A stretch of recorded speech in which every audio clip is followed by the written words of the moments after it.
Y'all are ruthless. Joke's on you. I like you folks when you're spicy. I was a complete ass to see her behind and apologize to her. I added $1,000 of my own cash to her Cerber account. Sadly, that only gets her as far as 4 blocks. She was gracious about it.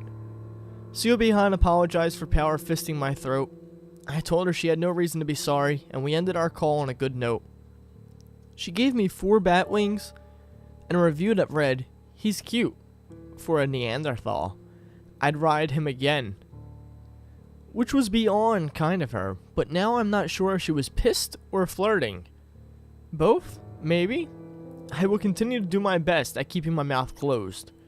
My social ineptitude is staggering, but I'm learning a very valuable lesson in humility. Not much transpired in the first day. I didn't have insurance through Cerber, and the agents that handled my claims were human. Adeline is having a wicked hard time finding an in with the company that I'm insured with. She says that if it takes more than a week, they'll just replace my car altogether and terminate the claims. Why they don't just do that anyway, who knows? Maybe it's her way of ensuring that I stay in one place and heal as best as I can. She could just be putting it off to practice a little damage control. Something tells me it's the latter. Cerber put us up with some pretty awesome accommodations. Angela has been balls deep in books for days now, trying to figure out what that silver bullet could possibly mean. She thinks if we find its meaning, then we can find the origin of Wade's beliefs. We find the origin, we can combat them properly. Not sure how useful I can be in this situation, but even if I just get a front row seat to watch her haul off on Wade, I'll be satisfied. Accommodations also include an unhealthy enablement of my Mexican food obsession, as well as a personal nurse and doctor. They're both black-eyed people, which I'm not entirely sure what that is, but they're nice enough. Probably the most tame entities I've ever been around. Fun fact, paranormal medicine is a thing and it's incredible. My esophagus, concussion, and superficial injuries have completely healed. Get this, they were able to inject a rapid healing medication that was taken from a strain of a werewolf flu. I look and feel I may stand a chance talking shit to a Kelpie again. Kidding. Sort of. I spent a lot of my time talking to Borg on the phone. I guess he caught wind of the accident and was disheartened by it. Ironically, he sent over an iron nail, once you guys keep talking about. It was delivered to me in a tiny green box with a note that read, "Borg sorry, Jim got mouth violate. Borg send iron nail, good for fence, good for Kelpie." What started as a gratitude phone call turned into construction shop talk on a few occasions. Borg like Jim, Jim like Borg. On the second day in, I woke up at 2 a.m. to Angela's face about an inch away from mine. I flew up onto the bed like a weird sheet surfer, screaming nothing intelligible with hands above my head, spider monkey style. I plunked down on the bed, gripping my chest, and said, "What, Angela?" "You talk a lot of shit for someone who startles so easy," she says, slightly amused. "I have found plenty on the silver bullet, but not anything that makes sense." She walks over to one of the many books she has littering on the floor of our room. Alright. I swing my legs over the side of the bed, laying my hands in my lap. "So what have you found then? Can we use it against Wade in any way?" "Not that I can tell, no," she says, looking down at her book. "I'm only finding ways to defeat evil entities with silver bullets. Nothing that says they're used to aid them. This is assuming, of course, that Wade is evil." "Excuse me? If?" I ask, completely bewildered. "Yes, if. Just because he killed me does not mean he is evil," she said so confidently. "Okay, I'm lost. What part of murder is not evil?" I ask, my head spinning. "Murder to you, sacrifice to the other, martyrdom to another. Death isn't always meant to be sinister. Just because I didn't want to die doesn't make his objective evil. We may have been going about this the wrong way the whole time. Angela sat on the floor with her legs crossed, putting her head into her cupped hands.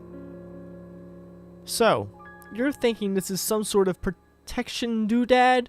I ask. I guess. She folds her arms tight against her chest. I'm still not entirely sure. We may just have to fly into this blind.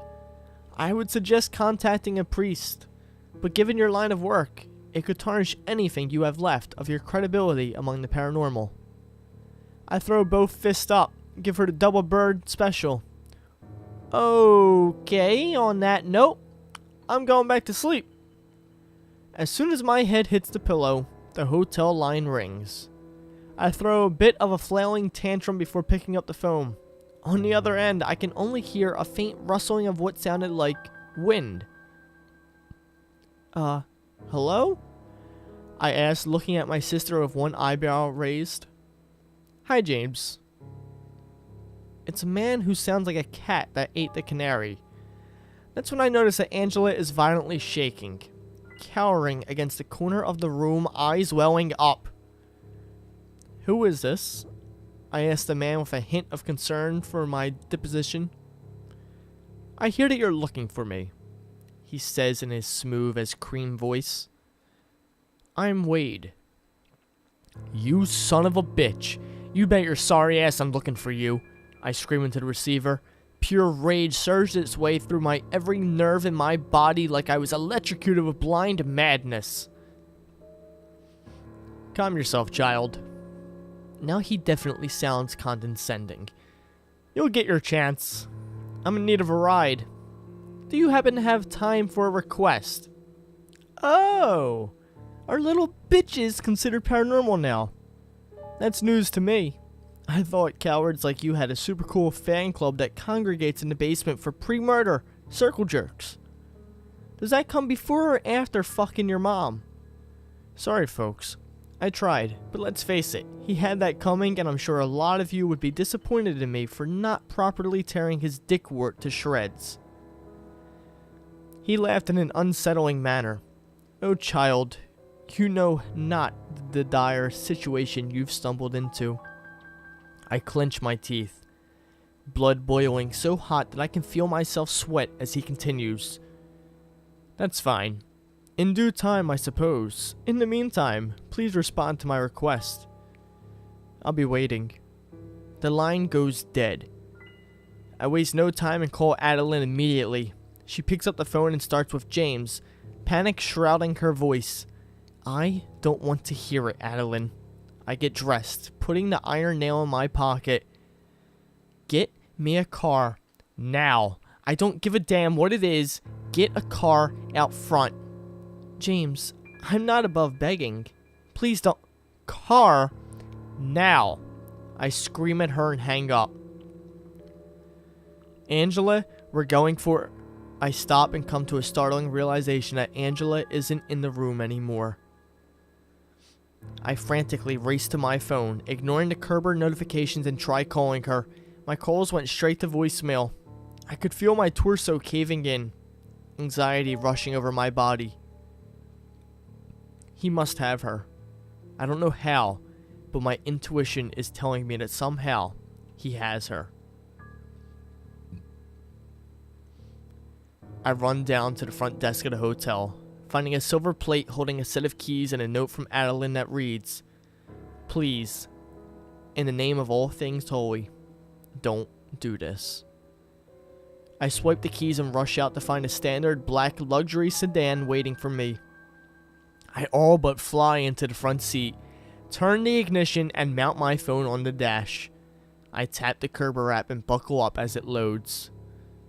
My sister is gone. I am armed with absolutely no useful information nor any weapons. I can't just let this opportunity slip, especially with my sister being held hostage. I'm rushing into a situation with my presence and good intentions only. This is how he wanted it, though. I had no time to waste. Cerber booted up to the request homepage with one notification already 3 minutes old. I tap accept. Gotcha, asshole. I say as I accept a request from Archangel Michael.